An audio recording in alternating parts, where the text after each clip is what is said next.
Have you ever wondered where you really stand with God? Are you overcome with feelings of guilt because of things you've done wrong? Are you tired of religion that focuses on rules that you can't keep? Have we got good news for you? It's time to listen in on some casual conversation with Mike Kapler and Joel Brueseke and discover what true freedom is all about. This is Growing in Grace. Ready and rolling for Growing in Grace. Mike Kapler with Joel Brueseke. Thank you for joining us once again, and I'm excited about getting into this a little bit more this week, Joel, after what we discussed last week. How are you doing? Hey, doing well, and it was good. I love talking about this stuff because the way that we go about trying to live our lives in Christ, it makes all the difference in the world, the way that we go about it. It's been my own way in the past, and still sometimes I get stuck and caught up in this, but the old way, really, for me, was that I was trying to be more like Jesus. I was trying to do the things that God told me I was supposed to do. It was my own effort trying to do these things for God because, well, God has these demands or God has these things that He asks of me or however it's worded in different circles. I was trying to do it, and I was kind of doing these things independently of God. I was doing them for Him, but yet my own independent flesh trying to do this thing. And I found that there's a different way of a brand new way of life that we have in Jesus Christ, and that's God is at work in you to will and to do according to His good pleasure. And so it's not me working for Him, but it's Him working through me. And that's a big deal because like what we were talking about on last week's program, we started out with how you're identified in Christ. If you didn't catch it, go back and check out the beginning of that program because there's just a real nice short list there of not what you're trying to become through your effort of dedication and well-meaning effort, but it's who you've become in Christ. And that phrase in Christ is so crucial for us here in the New Covenant. So we covered that, but then we also got into some other things later in the program about how we're not identified. Of course, recently we've talked about you're not a sinner saved by grace. And then we talked about being a follower or a disciple last week on the podcast. And here's one of those in-your-face summaries, picking up on something here, Joel, in Luke 14. Because when you think back to some of our podcasts on the Sermon on the Mount, remember where Jesus said, he summed up the beginning of His sermon at one point and said, everything I just told you can be wrapped up with this. You shall be perfect, as your Father is perfect. Mm-hmm. Well, here, referring to the discipleship stuff, He said, none of you can be my disciple who does not give up all his possessions. It kind of reminds me of some things He said on the Sermon on the Mount. And so this was another one of those in-your-face summaries. Look, there's a lot of people out there who have disciples. We mentioned it last week, John the Baptist, the Pharisees, the Apostle Paul, and other disciples. People that we know as disciples had their own disciples, because to be a disciple simply means to be a pupil or a student. That's pretty much it. I know sometimes we read extra meaning into some of these words. If you were to go into a room of church people right now, let's say there's 100 people in there, and ask people to define what a disciple is, I think it would be interesting to see what people think a disciple is. Mm-hmm. It's a pupil. It's a student, Joel. And Jesus was saying, in order for you to really become like me, as other disciples strive to become like their teacher, good luck with that, because here's what's going to be required to become like me if you're going to do it through the effort of doing. Yeah.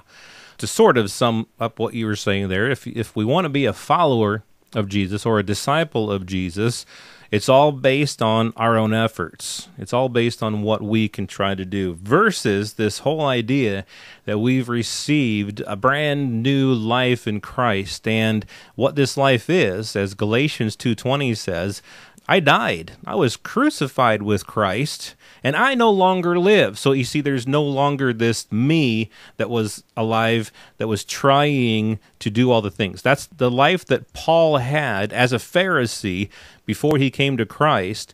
It was a life of trying to keep God's law, trying to keep the commandments, trying to perform for God, to be a disciple.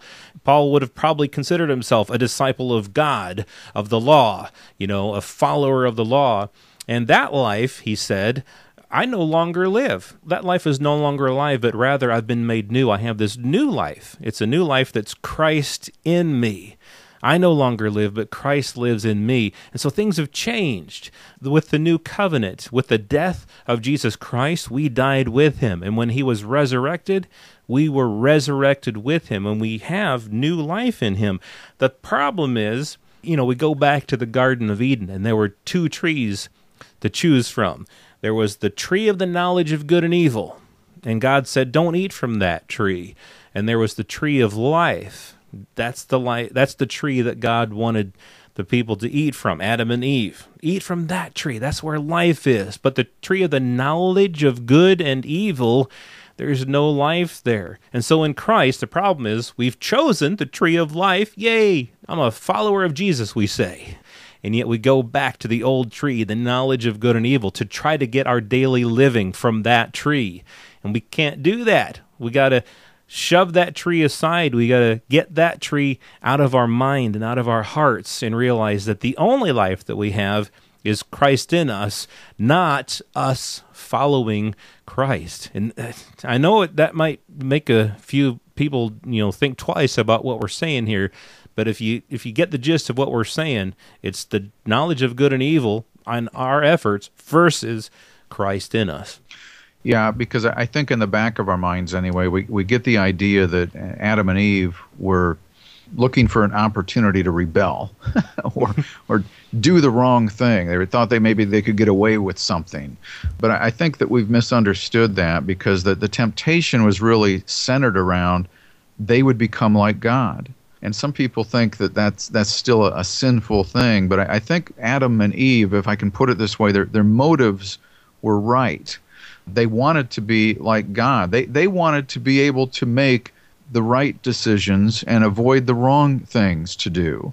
And so they thought, well, look, if we could eat from this tree and be able to have that kind of power to discern right and wrong, and then based on our own effort be able to avoid that wrong and do what's right. We're still eating from that same tree today, a lot of us, unfortunately. It just happens. And so man became a god unto himself, basically, and would suddenly be his own moral compass instead of who God had created them to be in the image and likeness of him. It's interesting that they were created in the image of God, yet later in Genesis, when referring to Adam's sons, it said that those sons were created in Adam's image. And so that's kind of an interesting identity perspective, in that we were in Adam, but we, under the new covenant now, have been translated into something new and recreated in the image of Christ. So it wasn't so much that the original sin was Adam and Eve trying to disobey God. I think they were trying to do the right thing through their own effort, and we still have that problem today. And so with this thing about dedication and that sort of thing that you were referring to, Joel, again, looking throughout the entire Bible, in a popular translation, New American Standard to be exact, there are 29 Bible references that I found in the concordance with the word dedicate or dedicated, and virtually all of them were in the Old Testament. There's 2 that can be, depending on the translation, that can be interpreted dedication in the New Testament, the New Covenant, and both of those in Hebrews 9 and 10 are referring to Jesus being dedicated to us.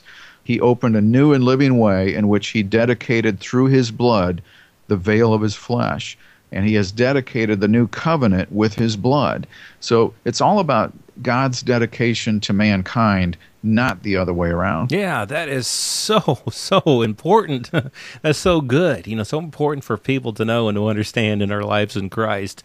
All my life, I've heard, be dedicated to God. And I'll tell you the truth, there's nothing wrong with being dedicated to God or being dedicated to certain things, but not as a means of trying to get something or trying to earn something. It's like my dedication to God doesn't earn me anything with him. I'm dedicated to God, so to speak, because he was first dedicated to me.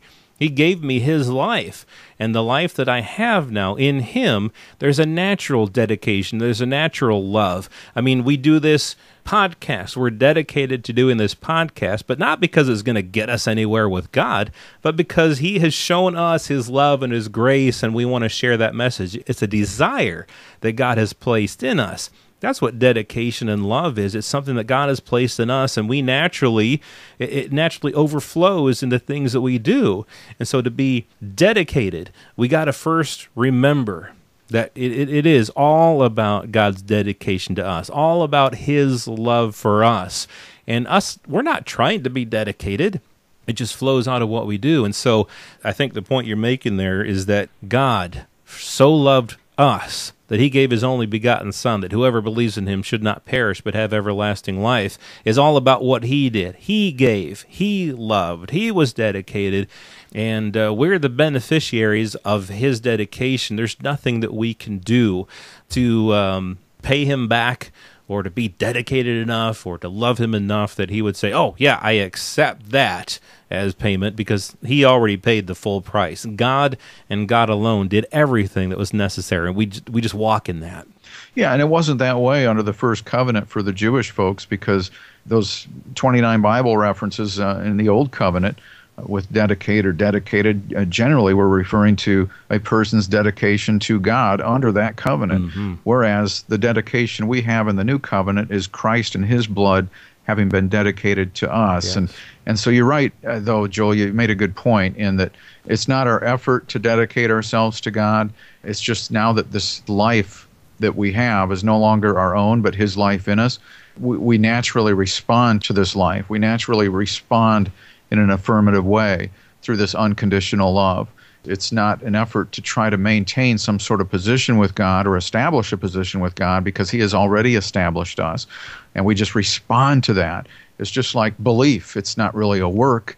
It's just a response to something that's already been done for us, and that's really what this new covenant is all about. It's not about us trying to be a dedicated disciple. And there's nothing wrong with being a person who learns, a pupil, a student, but just don't misunderstand what some of those phrases mean, because again, there's nothing that refers to us as being a disciple after the book of Acts. It's just not part of our identity. Don't confuse something that you may be doing with who you really are. Yeah, and I think that's what going back to the tree of the knowledge and good and evil does. Again, we find our life in Christ, in the tree of life, and it's wonderful, and we feel fresh and renewed, and then we go back and we find frustration, we find bondage, we find all kinds of things, because we go back to the tree of the knowledge of good and evil as a way to sustain this life in Christ. But we came to the tree of life by grace